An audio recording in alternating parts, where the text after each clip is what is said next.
Hi, everyone, and welcome to the Risk Awareness Week.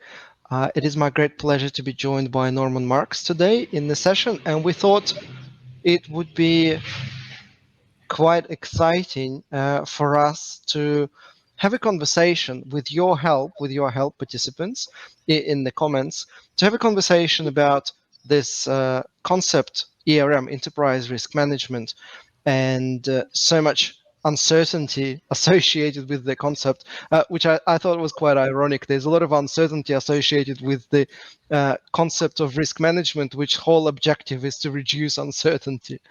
Norman, what are your thoughts on the ERM? Because I shared kind of my thoughts through the articles over the years, and I think it's an absolutely horrible marketing fad, which really doesn't help. Well, it certainly, actually, sorry, let me rephrase that. In my work as the Chief Risk Officer and the Head of Operational Risk and Insurance, in my different roles, the idea of ERM never helped me to progress further, to help business save money or achieve objective, or just in any way to have a conversation with the board members or the audit committees or the external auditors, but it hindered a lot. So I am interested in hearing your thoughts on the topic, because you've been on top of the game for so many years now. Well, thank you for saying I've been on top of the game. I think I'm continually looking to learn and grow in my understanding and knowledge, and I can understand your frustration. I can understand entirely the feeling that you have that ERM is a marketing fad, just like so many. And let's talk about it as ERM, not IR, integrated risk management, or the other ways in which people are trying to commercialize how they are doing something differently, which is actually doing it the same ineffective way. So I do agree with you that the way in which enterprise risk management is being practiced is almost always ineffective.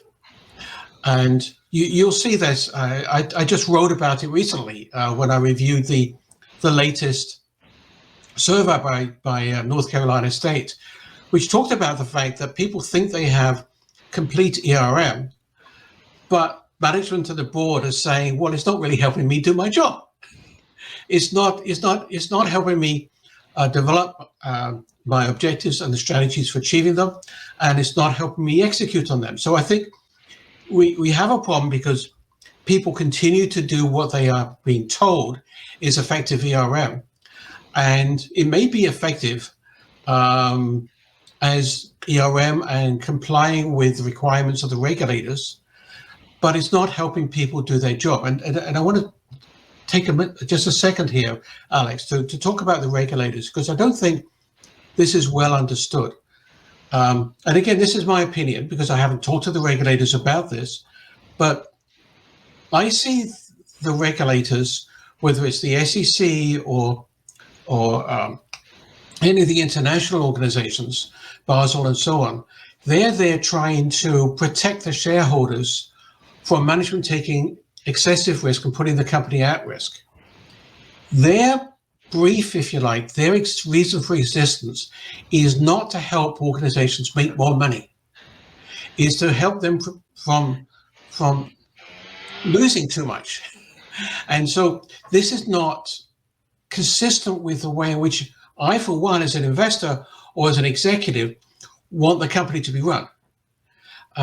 It's like I keep saying, if you're constantly focused on avoiding failure, you're going to fail. You have to take risk in order to succeed. Now, having said that,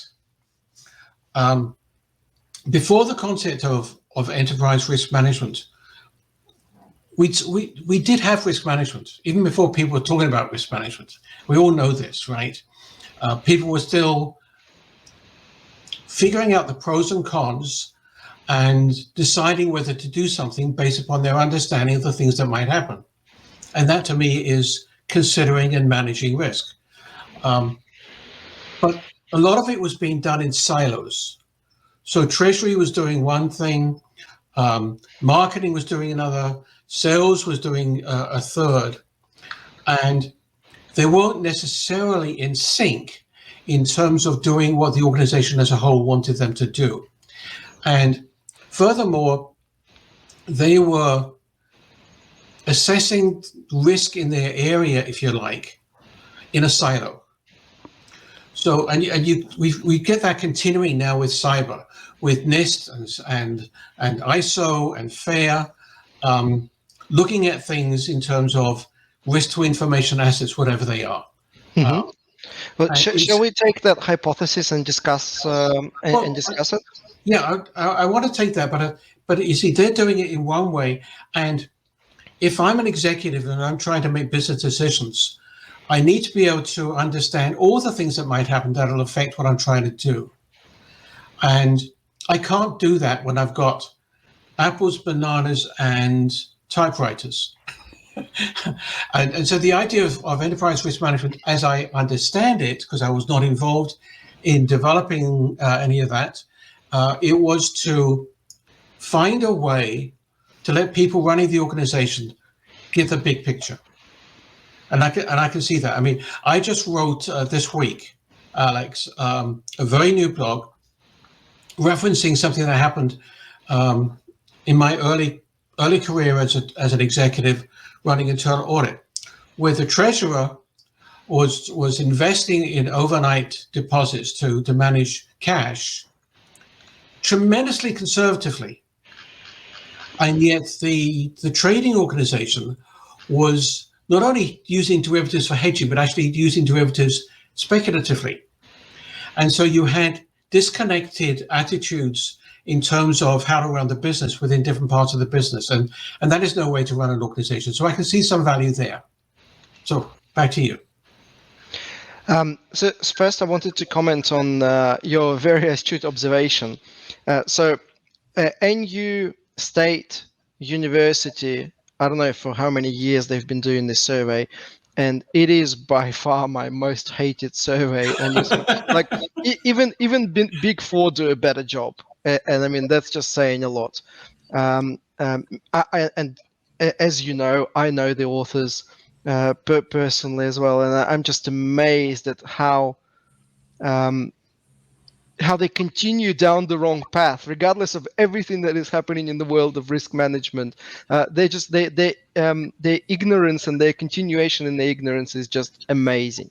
But what I found ironic is that they have different questions, and so it's very difficult to make conclusions from the surveys because the questions are very specifically written for a specific hypothesis, and the hypothesis is fundamentally wrong.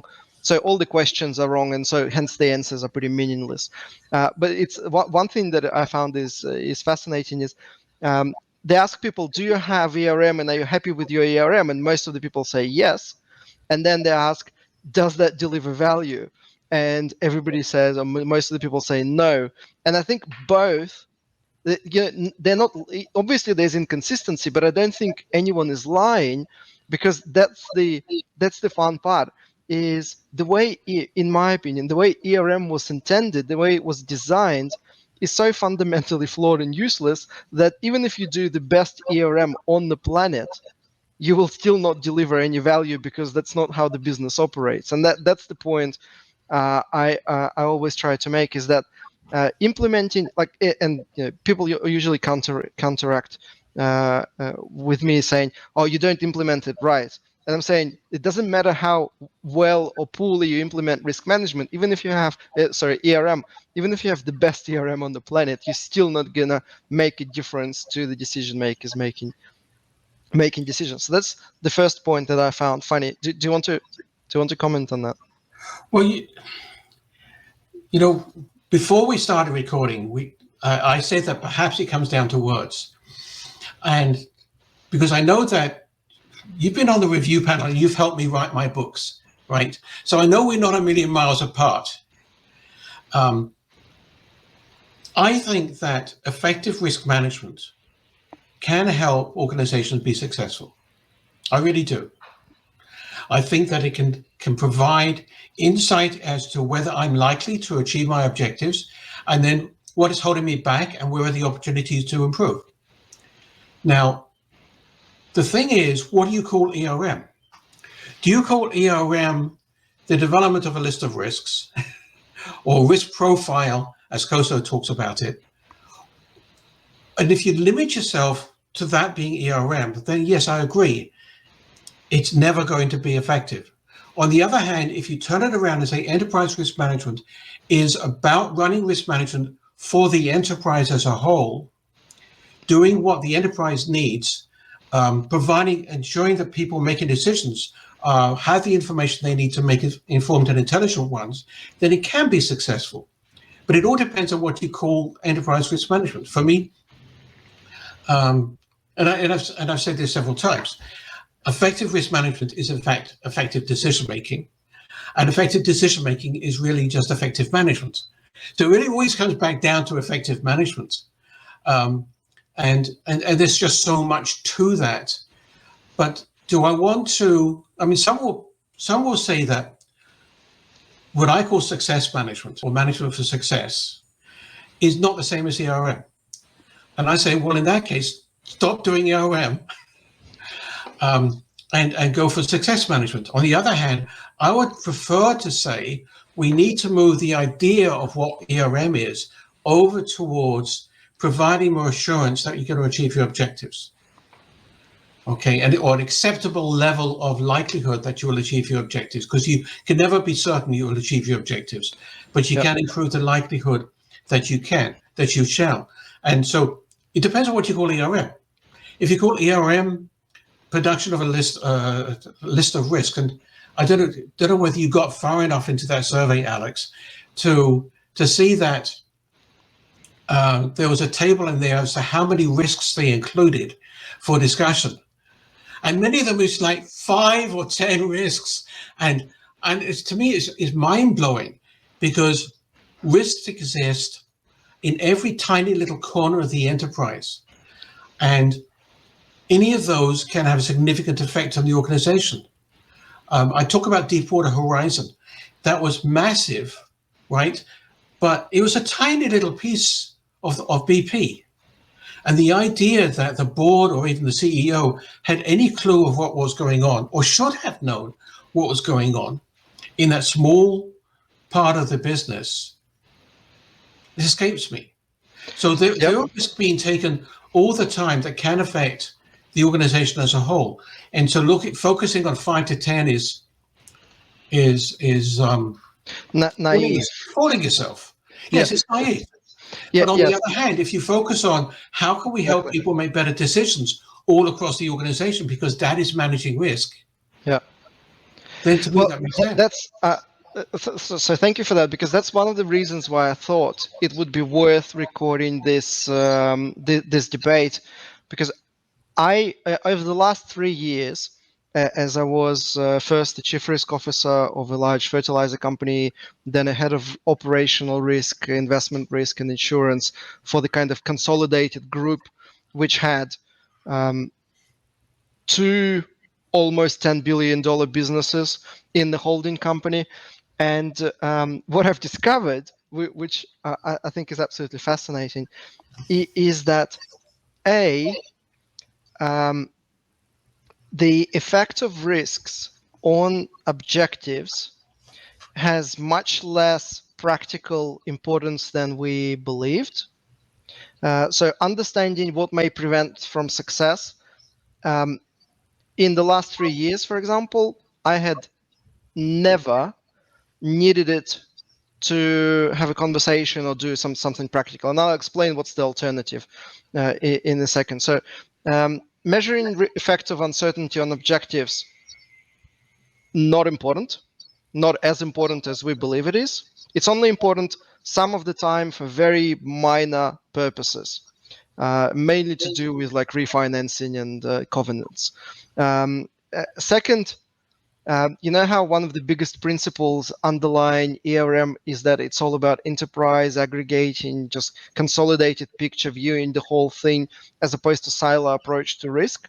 Well, what I've discovered is that silo approach to risk is the right thing to do, because most of the time, most of the risks have such different, unique complex methodologies for understanding them and measuring and just making sense of how those risks affect different parts of the business and different decisions, is that every time, and I attempted many times, for example, for compliance purposes, we created the methodology which was mathematically sound, but it was pretty high level to allow for this enterprise view of the risk, because it's difficult to aggregate legal issues with foreign exchange issues, with operational explosions, and all of those different risks. It's quite a complex exercise to try and pull them into a single picture so you can have some sort of conclusion for the management or the board.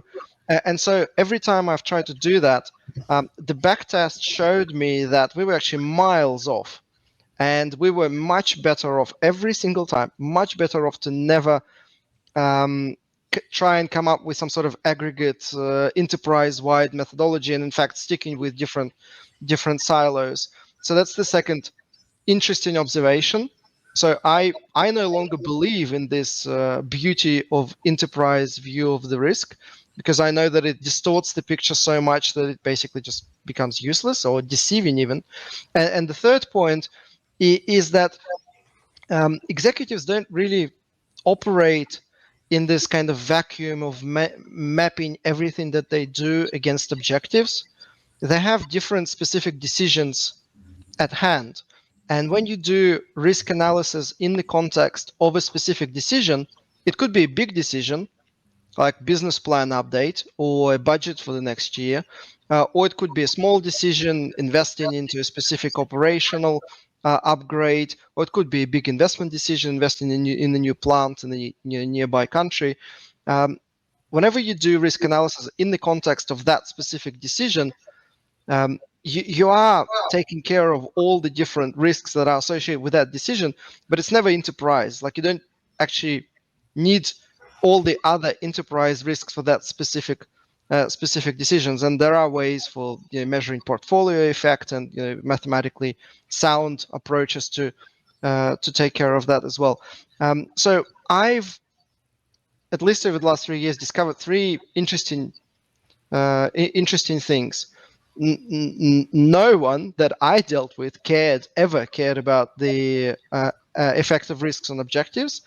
Silo approach to risk management, proven time and time again to actually improve decision making more and reduce error in risk analysis. And the final one, when we do risk analysis in the context of decisions, we are integrating different risks associated with that decision, but we don't need the whole view of the risks across the enterprise to make sense of a specific decision. So my experience kind of very different to what you've just described. I don't think so. I think there's, again, some language here. So the first problem is that very few companies do a good job of cascading the enterprise objectives down to individuals. And without that, people work across objectives. They're not working for the benefits of the company as a whole. And I've seen this many, many times, and I want to come back to that. The other thing I do agree with you is that trying to aggregate into a single amount of risk, sources of risk like cyber, compliance, cash flow, competitive advantage, whatever, efficiency, human capital resources, trying to add all of those together and come up with a single number doesn't make sense. But what does make sense is to have them all visible to the decision maker. So rather than trying to add them up, at least have something so that the decision maker understands what's happening in each of these different pockets. So they can decide, well, that's okay, that's okay, that's okay. That one's not, or these are three, or all of these seem to be okay individually, but I don't feel comfortable with all of these risks because I reached it's taken me past that tipping point that I write about as well. So I agree with you that I don't like trying to add them up, because all you do is you get a number like 42, which doesn't mean anything. Yeah. Well, So, technically but speaking, just for the benefit of our listeners, there is a mathematically sound way of adding expected shortfalls of ours, yes, which we do, but you only need to do it maybe like once a year for capital adequacy requirements, or to test whether you break any covenants. It is technically possible, but I just want to very quickly comment on something that you say, which I think is very important. The decision maker wants to see and be aware of the risks associated. Now, and I think that was my third point, where there's a big difference.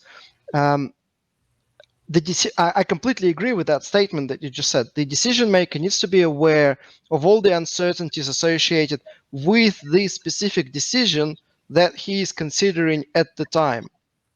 Not all of the uncertainties associated with the enterprise, but right. if That's he's right. making a budget decision, that he needs to know the risks that can affect the budget of that specific business unit or department, or the company overall. But that's where it becomes very complex, because I once attempted to create this I don't know, information environment to understand all the different enterprise risks. And basically, the conclusion was very, very quickly, very simple. It takes way too much resources and time to do it, to have this view of the enterprise risks. The cost is just unbearable. Okay. So nobody I does hear that. you. I hear you, Alex, and I think you're taking this to an extreme, that I, in terms of knocking it down, in terms of explaining what it means. To me, it's not that complicated. And coming up with the number that is 42 and not 37 may work in some situations, like if you have to measure against some kind of liquidity number. But my experience is quite different from yours, because I've worked in different businesses and different companies than you have.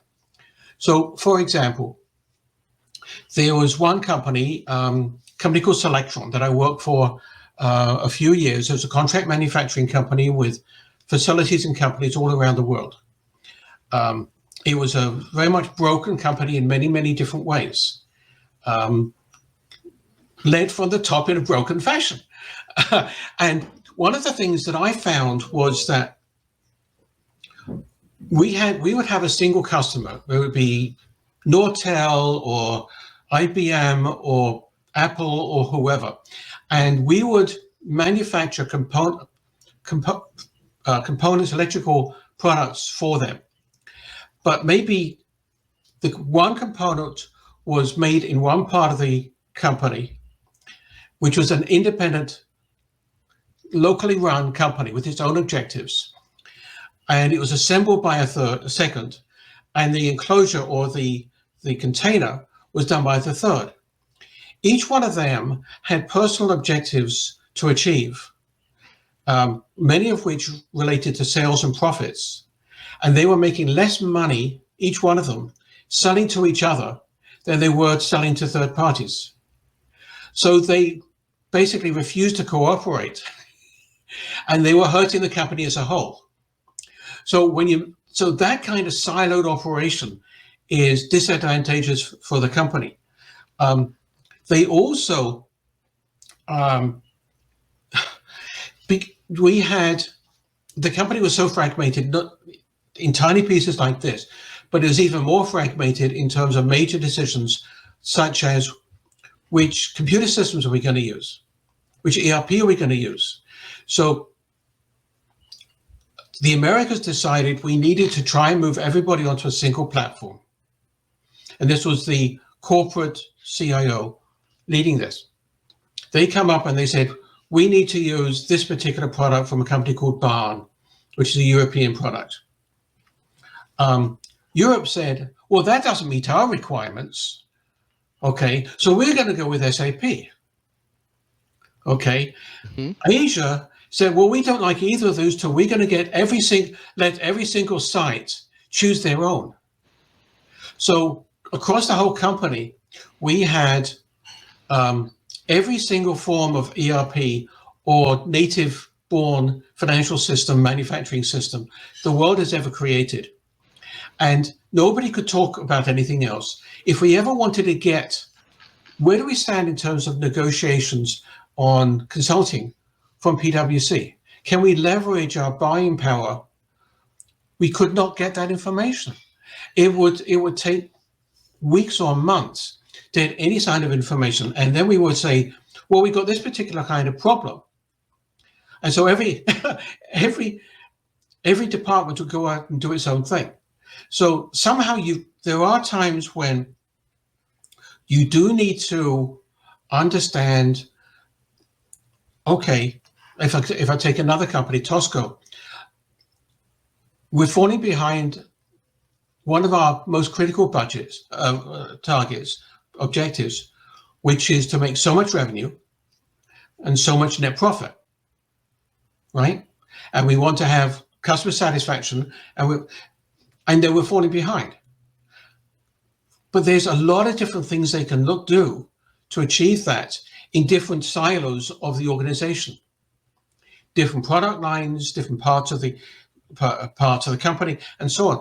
And it's only when you can see the big picture that you make the right decisions, which may be less than optimal for each individual part of the organization, but optimize the organization as a whole.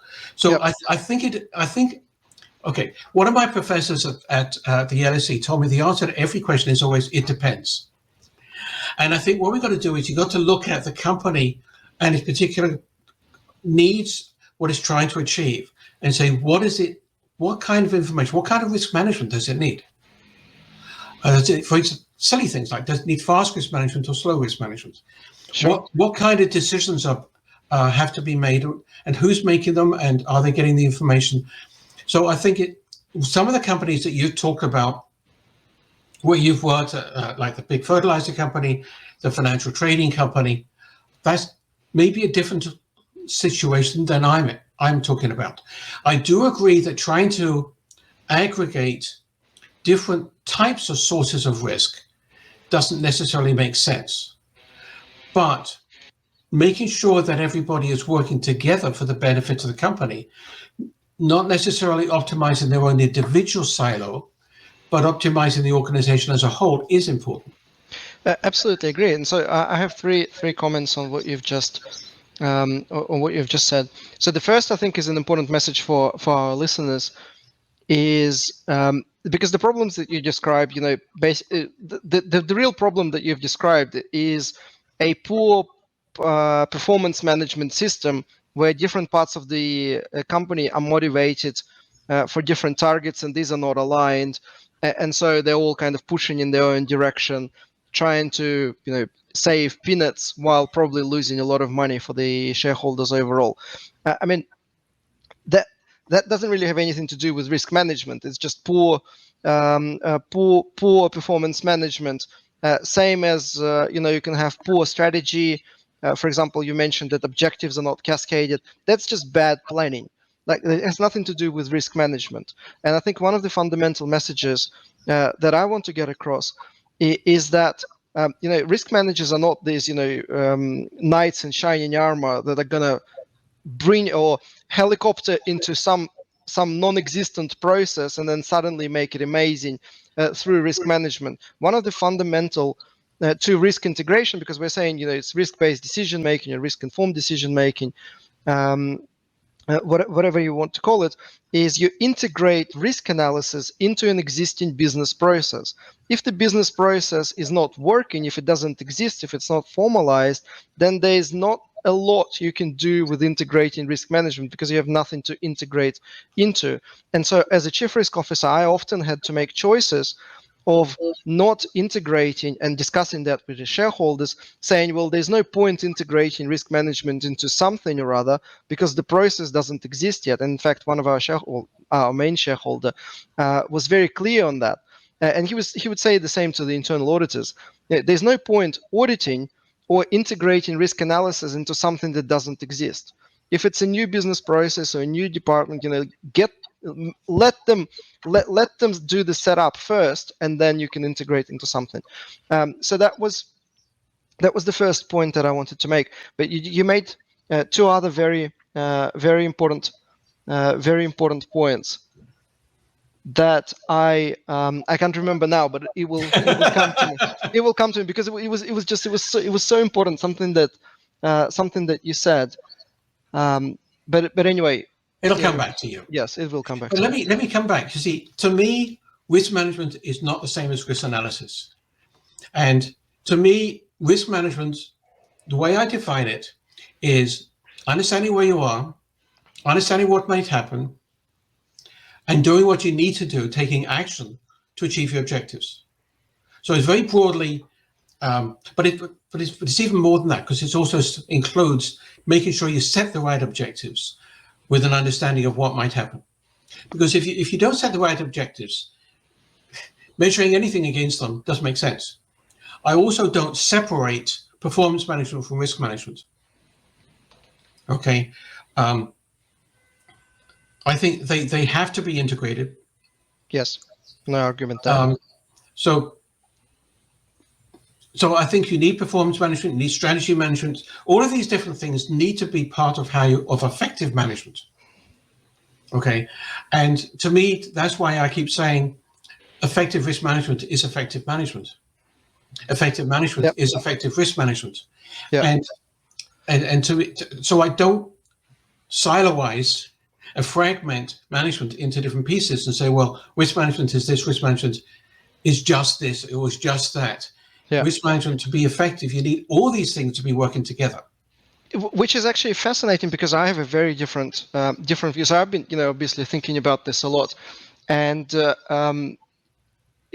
performance management would happen regardless whether the company has a risk manager or not. Strategy. Alex, everybody's a risk manager. Everybody, in biblical sense, maybe. About what might happen and what are they going to do about it? And again, sure, in kind of hypothetical, biblical sense, of course. But I think trying to be more pragmatic. If there is a professional called risk manager, and he has an education, and many have certifications in risk management, then he has to do something that others cannot do without him. Otherwise, what's the point?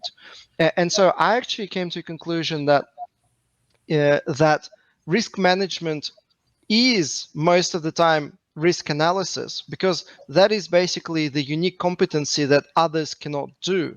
So procurement make a lot of choices about avoiding risk, reducing risk, increasing risk. Strategy, investment, that's all they do. They seek risk, they take risk. Traders, they take risk for a living. And the missing piece is much smaller than we would. I think we claim publicly that risk management is just good risk management. Again, for a book title, of course, but in the practical sense, I don't come to my CFO or my head of treasury and start preaching about good treasury management is good risk management. They all know that. That's a given.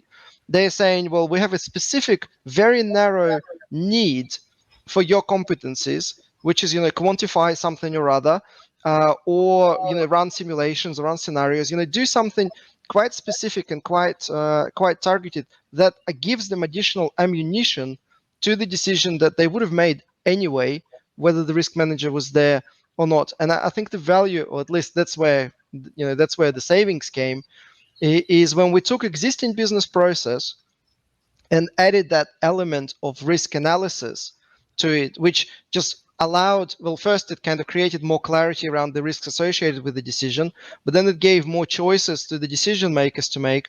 And then we were able to package the risk and mitigate them cost effectively and save a lot of money.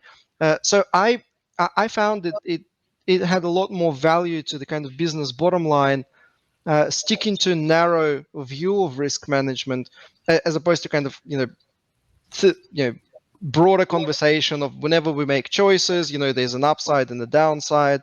and yeah, all of this leads to success, which of course it does. Of course it does. Like nobody, I don't think nobody's disagreeing with that. Is that risk management, in my experience at least, is much smaller, much more scientific, because once you start being responsible for that part of risk analysis, there's a lot of error that you can make, and you can actually, any risk manager on the planet can actually make decisions worse, significantly worse, if he is not thorough, scientific, and in his approach. Okay, so coming back, people have been managing risk since from the dawn of humanity. No doubt. Yeah. Whether it be where to put a fire when you're lighting it for the first time. Yeah. Right. We've all been making decisions and trying to come up with, like I said, a pro-con list, talking to people, bringing people in to have a discussion about, should we do this or should we do that? What happens if we do this? Without calling that risk management. So risk management, and that's why I say everybody's been a risk manager, because everybody has been making decisions based upon what they think might happen, which is risk. Risk for me is basically understanding what might happen, whether it's good or bad or indifferent. It's really understanding all those things. Yes. So that's been done. Now, do you need a professional risk manager or practitioner to do all that? Well, it depends on the organization. So, for example, manufacturing companies don't even need risk models. Okay, they don't need somebody who has that capability. Yeah. Well, I think you mean to say that they haven't used it and they don't realize whether they need or don't need. In my opinion, some of these companies I've worked at did not really need it. Did not need somebody to go through that kind of analysis, because sometimes it's pretty damn obvious, excuse my French, it's pretty obvious whether it's okay or not. You don't need to know whether it's 10 times acceptable or just 5 times acceptable, right? It's unacceptable to take that level of risk. And frankly, some of the things that we do to try to calculate risk are just adding bureaucracy, adding process, and getting in the way of making decisions and running the business. But I think that a risk officer, a practitioner, should not fall into the trap of thinking a risk officer always does A, B, and C. For example, doesn't always do risk analysis or risk assessment. I think there are quite a few things that a risk officer, or sometimes an internal auditor when there is no risk officer, can do. For example, bringing people together from different parts of the business to understand different perspectives, because they're not talking to each other. I and my team have done this several times. We had this one situation where the salespeople wanted to partner with this Mexican individual. I wouldn't call him the CEO of a major company, because it was a somewhat gray in their ethics company. And there were significant tax advantages to partnering with them in terms of sales across the border. So they were saying, absolutely, we should go with this. Legal was saying, absolutely not. So we brought the 5 or 6 or 8 different departments around a single table to hear each other, and then made a collective decision. Now that is something, that kind of risk workshop is not, I don't know whether you call that risk analysis. To me, it's simply helping them people understand what the risk is. I think another situation is where you have a major initiative, or you're looking into a major new project, a major acquisition. Just being there and saying, well, have you thought of this? Have you thought of that? Let's make sure we understand all the things that might happen and their likelihood. Not trying to aggregate anything necessarily, but to make sure that the people making decisions in terms of leading that project are making the right decision. So to me, the risk officer should always be asking themselves and all the people around them, how can I help? How can I help? How can I not get in the way? Is it risk assessment? Is it risk aggregation? Is it measuring this against that? Is it doing something totally different? Is it training? Is it helping people understand? And this is another thing I've been pushing. Work with HR to train people in decision making. Is one of the most. I'd rather train people in decision making than risk management. Yeah, which is what we've been doing for the last year, like God knows Yeah. how many years. So I think there is a role, but sometimes the CRO is being foisted on an organization, and they become the Nazi police that is there to stop management taking too much risk, and in the process, they actually make it very difficult to run the business because they're adding bureaucracy, they're making it difficult to make decisions, and they're seen as the opposition. They're seen as an impediment and a compliance function rather than So something. again, so many interesting points to unpack, and I'll start with the first one, and hopefully not forget the other the other two that I want to say. Okay, so the first point, but both examples, both stories that you shared, to me, it goes back to broken or ineffective underlying process. So the fact that the risk manager needs to become the savior of the situation, come into the room and organize different departments having a conversation about something. That's just the kind of the fundamental flaw of broken decision making, because normally, as it happens, two departments have different opposing views, and then they just escalate it to the management board or to the executive committee or some investment committee or budget, like whatever. There in corporate governance, there are specific instruments for escalating those conflicting views, and once that is kind of there are already places to flesh out the disagreements. And so yes, you can the risk, and I also had to come in a lot and organize those conversations. And during COVID and during the sanctions, after the war, I even had to play secretary, sending documents, organizing meetings, making sure it's which in my mind is still, it's you do whatever you have to do to protect the company while you still believe in the company's future.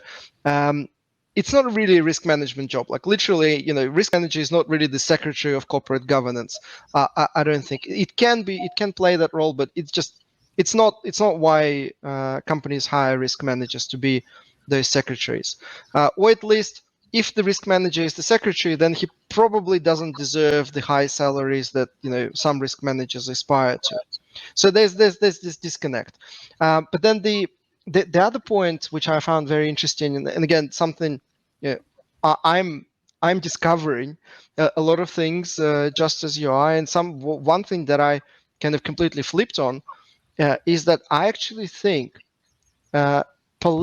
being a policeman is probably the best role for the risk manager to have. I've met a lot of risk managers who created bureaucratic process that stopped, prevented, and kind of limited the quality of decision making. But they were risk management one.